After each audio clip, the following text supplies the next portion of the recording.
Salut à toutes et à toutes, j'espère que vous allez bien. Moi, ça se fait. On est parti pour une petite vidéo d'analyse pourquoi les inondations ont été aussi violentes du côté de l'Espagne. Ben, j'ai envie de vous dire, ça va être une grosse vidéo d'analyse. Et oui. Et juste avant de commencer cette vidéo, n'hésite pas à liker, partager et abonne-toi. T'es nouveau sur la chaîne.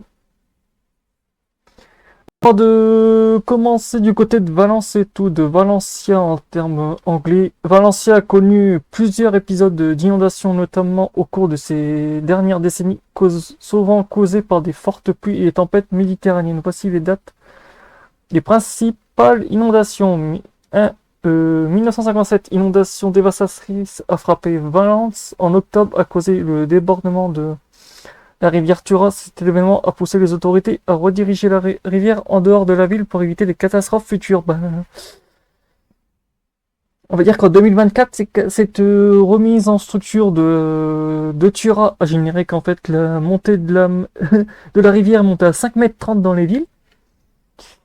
C'est beau. Octobre 2027, une tempête méditerranée a entraîné des inondations dans la région de Valence, affectant plusieurs villes et causant des dégâts matériels importants.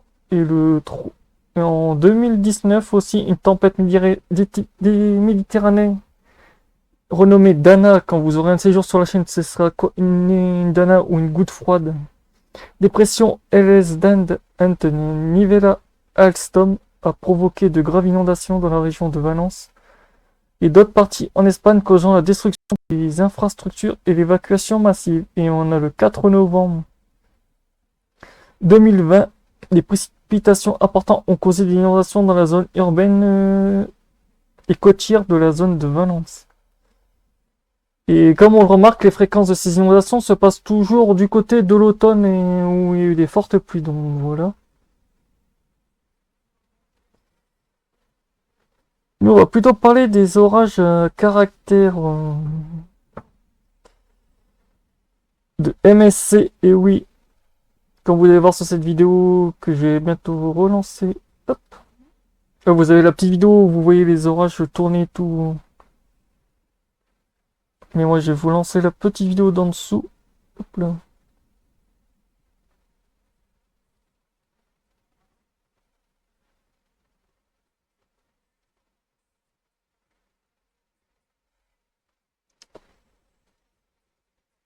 J'ai tellement de trucs aussi.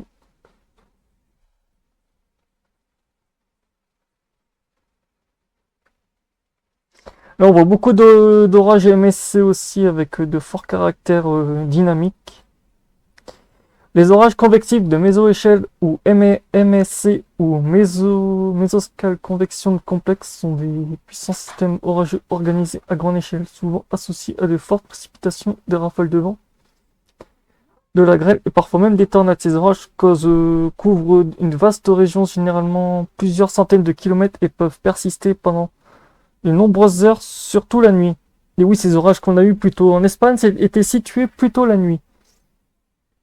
Caractéristiques des MWC,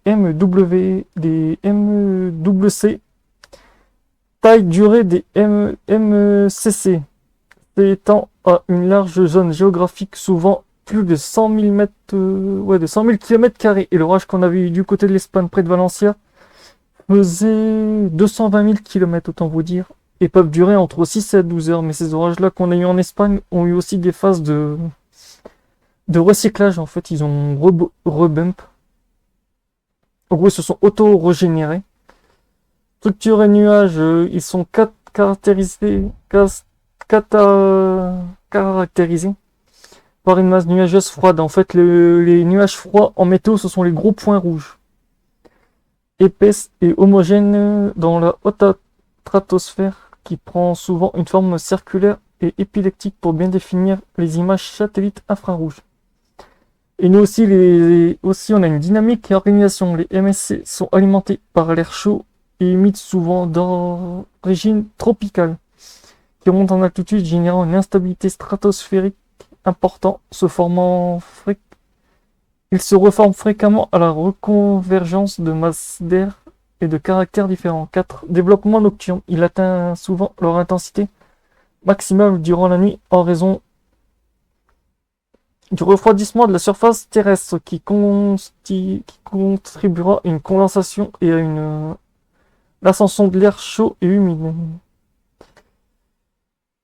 Effets et risques associés. Précipitations intenses, les MWC génèrent de fortes pluies sur de longues périodes, entraînant des risques d'inondation, rafales de vent. Ils peuvent produire des vents violents qui causent des dommages matériels matériels importants. Grêle peut être fréquente, provoquant des dégâts aux cultures et infrastructures, et le risque de tornades, bien que plus rare que les tornades, peuvent se former au sein d'un MWC en raison des cisaillements de vent et de l'intensité des convections.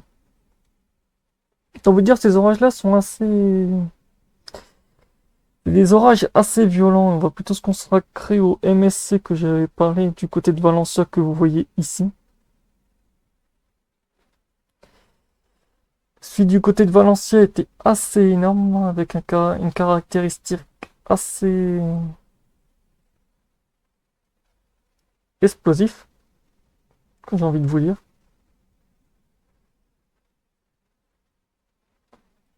Il y avait une très très bonne dynamique aussi, comme vous le voyez, l'orage fait plus de 100 000 mètres carrés, 100 km². Pour vous dire, c'est un bon gros bébé. Et on voit aussi la convection d'orage en V. Le problème des orages en V, c'est qu'ils peuvent aussi apporter beaucoup de pluie, comme vous le voyez. Les orages en V ont une bonne dynamique aussi. Beaucoup d'orages en V, comme on a eu en France aussi, font que ça apporte beaucoup de pluie. En fait, les orages pompent leur air sur un côté. En fait, le moteur est que sur le... On va dire que l'orage ici était sur Valence et Valencia. Donc, en gros, l'orage a généré une gros turbo. Donc voilà, c'est tout pour cette petite analyse. J'espère que vous aura plu. On se retrouve pour de prochaines news. Tchuss!